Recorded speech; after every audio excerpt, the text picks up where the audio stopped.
the chat room, your #1 spot to get all the tea on music, beauty, style, and random shit you want to know about. Today in the chat room, we have Violet.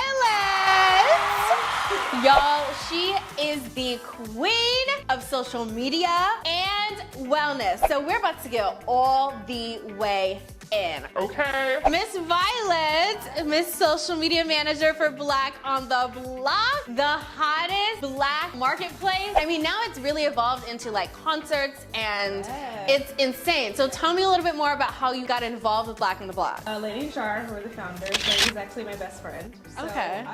She had the idea during the summer of the pandemic. Everybody in their roles kind of just came along. We're like, how can we help you? Yeah. And then as more serious as it got, it became like, oh, I'll come and help, to like, hey guys, we're meeting up, this is the time. Social media is my thing. I remember one day we were at the market and I was like, give me your phone.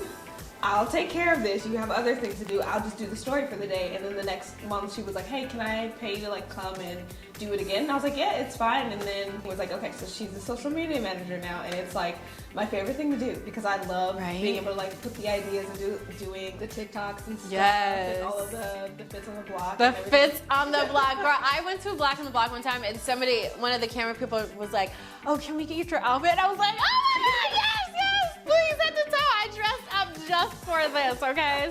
So you're a writer. Tell me more. I have a wellness and mental health website called Liv-Ish. You know how like when Paltrow has her like GOOP and things like that? I'm gonna do GOOP for Black people. Yes!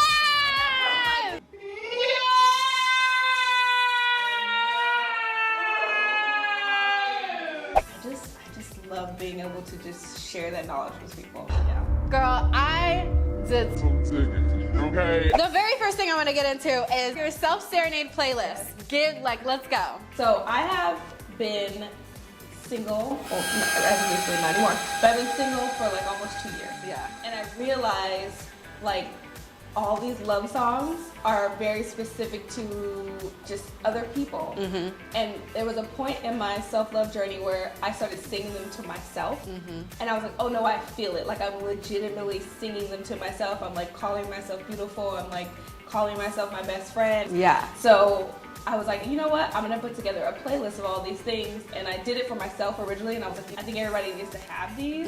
So I kind of like went through and vetted all of these songs where if you sing them to yourself, they fit, which is so good. Let's get into setting boundaries. Yes. And keeping friends, being upfront about your mood, and being okay with being like, no sis, not today, okay? It's not happening today. People tend to take, like if they invite you to do something, they expect you to come, and people get mad about things. And that was a big anxiety for me, just being, like not being able to say no, because I was like, oh, if I say no to this thing, that's the last thing they're gonna invite me to. Exactly. Or whatever it is, I'm gonna miss out, they're not gonna think of me again. Yeah. And then when I kind of thought about it, I was like, if they don't think to invite me again, they probably aren't someone that I want to associate with. If I'm forcing myself to show up for things that I'm not in the mood to show up for, I'm probably going to not be in the best mood. Right. And then that ruins it for everyone else there. Yeah. I love that you said you're the Black group girl. I'm just like, that's fabulous.